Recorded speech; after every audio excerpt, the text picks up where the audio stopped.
I want to talk a little bit about what is actually going on here, because I think on the surface, it may seem that what we're talking about is catching the church in a lie or trusting the church not to lie. But I think what's going on here is something very different from that. And you get clued into it when you talk to members of the church about these things. I've had conversations with family members, with other people about, hey, this was a lie, and they've been lying about this from the beginning. And a lot of the times the response that I get is, well, we just don't know all the information ourselves. And so ultimately more information will come out that will explain everything. So I've sustained the brethren and I trust them to do what's good. And it's part of the sacrifice that I give in my life. It's part of how I see myself as humble and submissive before God, is I completely suspend disbelief in my devotion to the church and its leaders. And you can frame it in a way with religious terms that sounds almost like a sanctification of your life, like something holy and noble. But if you look like at another church, like if you listen to Jehovah's Witnesses, just say like, yeah, we completely surrender our judgment in our critical mind to the governing body members as an act of devotion to Jehovah. And we are blessed for it. You just like, that sounds a little bit culty. But what it's doing is, we all make decisions in our life based on our understanding of the truth, of objective reality, of things that happen. And so the ability of an organization to control the narrative of truth, to control what data points construct the reality in which you operate, is such an overwhelming power of control. And it's something that humans have struggled with over time. There's great literature, great movies that wrestle with this issue. Anything from The Matrix, if you were to watch it recently, to 1984 is one of my favorite examples of this. And there's a particular scene that really drives this point home in a way that's so powerful that you see it referenced today, even in culture. And that's in the interactions between Obrien and Winston in what is essentially a torture chamber in the Ministry of Love. And what Obrien is trying to do is he's trying to tell Winston what his relationship to Big Brother is. And he does it by holding up 4 fingers and asking Winston what he sees. And it's very telling when you look at that interaction and the different answers, because Winston tries to give him what he wants. And I think it's worth reviewing and then talking a little bit about. So let's take a look. So this is now Obrien. Now, when I watch this, this is like an apologist for the church, trying to get doubters to accept the rationalizations. And then Winston is like the critic of the church, someone who's been awoken to the ideas that there's some issues in church history. So he's talking to him now about some of the things that he's seen in the past. A serious delusion. Photographs about which you've had hallucinations, which you believed you held in your hand. They never existed.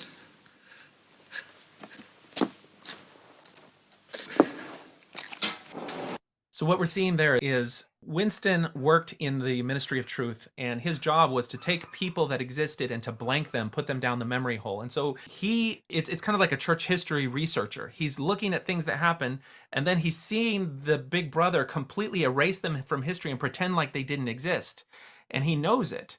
And so Obrien here is telling him, you think you've seen these figures, but they never existed. And so he's trying to tell Winston that his perceptions are wrong. Say what you're about to say, Winston. They exist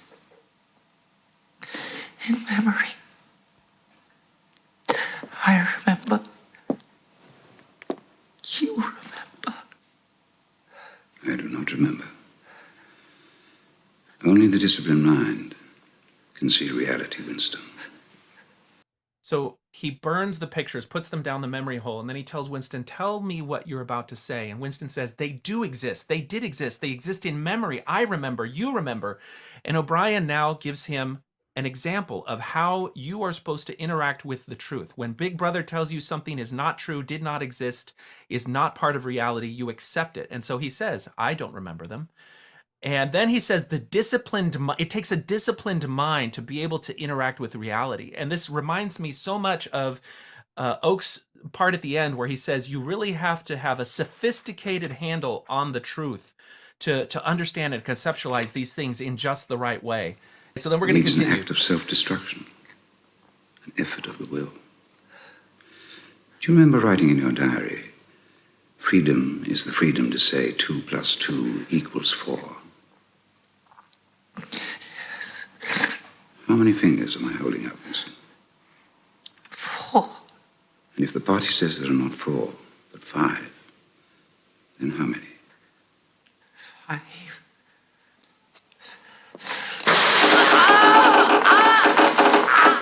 Okay, so this is a key moment. He holds up 4 fingers and he says, how many am I holding up? And Winston tells him the evidence of his eyes, which is that there are 4 fingers. And then he says, well, if the party says that there are 5, then how many are there? And Winston does what you think he's supposed to do, which is he's supposed to obey the party. And so he says, well, then there's 5. And he's like, no, that's wrong. And he's shocking him. Now, it's not too much longer because we get to the point really quickly here. No. That's no use. You're lying. How many fingers, please?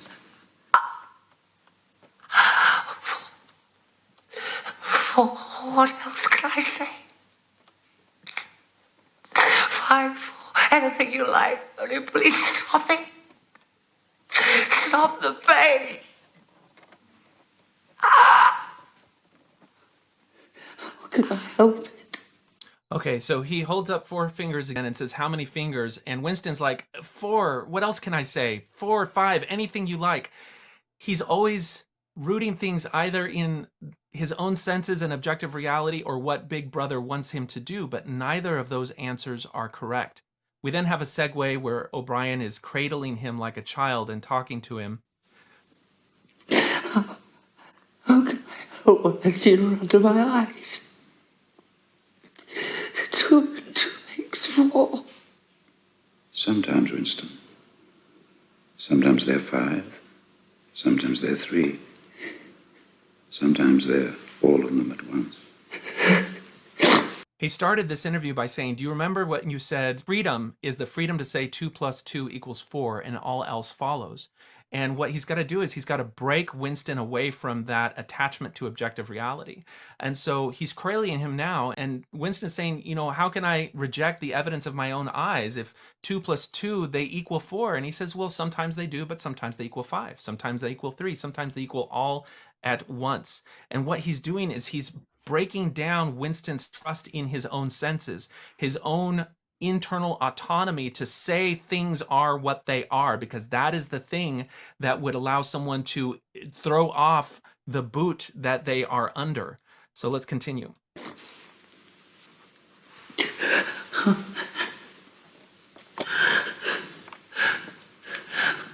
Neither the past, nor the present, nor the future exists in its own right, Winston. Reality is in the human mind, not in the individual mind, which makes mistakes and soon perishes, but in the mind of the party, which is collective and immortal. He's making the point, reality is what is determined by the party. Each individual mind is frail and can make mistakes. You can't trust in the arm of the flesh because you're human, you're weak. But the party, the church, God is what determines truth. So you've got to surrender that part of yourself that trusts in your own inner voice, let go of those things and surrender that to Big Brother, to the church. Again? No.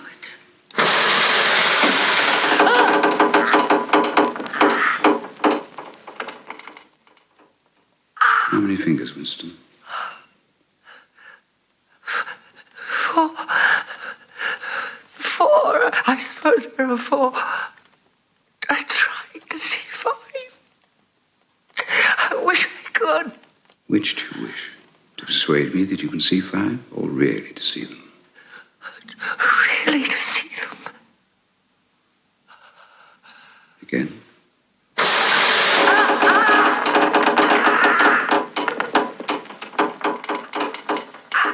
He held up 4 and said, you know, do you want to really see them or just wish to persuade me to see them? He's like, I really want to see them, but it's not the right answer.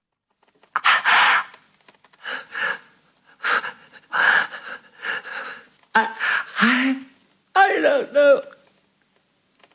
I don't know. Better. All right. That is the crux of the entire thing. Anytime he tried to actually root his answer in his own senses, in objective reality, in what he believed Big Brother wanted him to do, all of those answers were wrong. The answer that was right was for him to say, I don't know.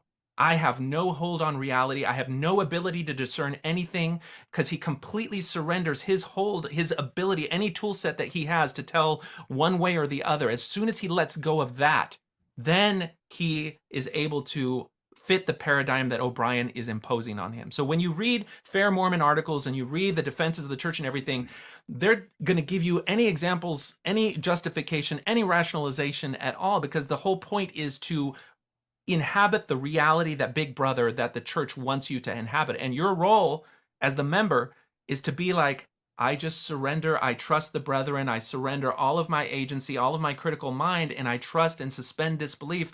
And I don't even I can't even have a handle on the truth. And that is the mode that you have to be in to inhabit that.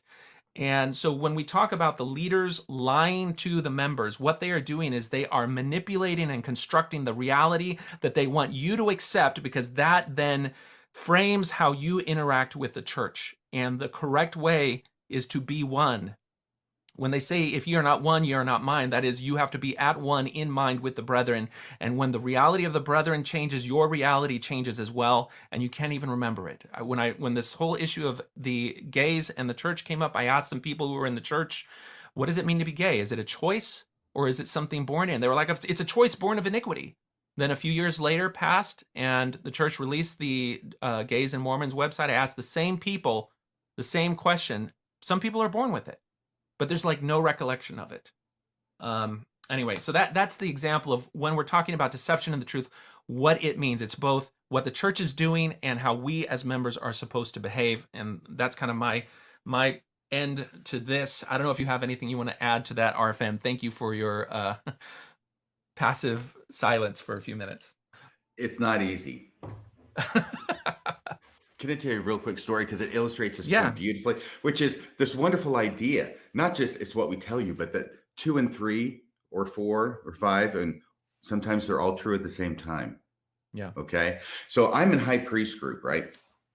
And the teacher's given a lesson. And as part of his lesson, he's talking about how the doctrine of the church never changes. You know, Jesus Christ, same yesterday, today, and forever, from Hebrews. And doctrine never changes, and quoting different church leaders, blah, blah, blah. And everybody, and these, it's high priest group. These are guys who are older. They've been in the church a long time. A lot of them been in leadership positions. And they know their stuff, in other words, basically. Mm-hmm. And so everybody's sitting there. They're all nodding their head. They're all, yep, doctrine never changes. Church is, one eternal realm, blah, blah, blah. And I'm waiting, and I'm sort of looking around, and wonder if anybody's going to say anything about this. And nobody is. Nobody's going to challenge this. Everybody's going to accept it. And then right when the teacher was done with this part of the lesson, was ready to start and go into the next part, I raised my hand. I say, excuse me, can we go back to that part about doctrine never changing? Yeah. I said, am I the only person in this room who's heard of plural marriage? And the response was so funny. Because all of a sudden, all these old heads start smiling and even chuckling and nodding. Yeah, of course. But they're believing both things at the same time, just compartmentalized in different parts of their brain. And all it takes is some kid, that's me, to come out and say, well, what about this obvious example that everybody here knows about, which totally contradicts what we were all agreeing to here a moment ago. And everybody goes, oh yeah. Choose to believe in Jesus Christ. If you have doubts about God the Father and his beloved Son, or the validity of the restoration, or the veracity of Joseph Smith's divine calling as a prophet, choose to believe and stay faithful. Take your questions to the Lord and to other faithful sources. Study with the desire to believe rather than with the hope that you can find a flaw in the fabric of a prophet's life or a discrepancy in the scriptures. Stop increasing your doubts by rehearsing them with other doubters.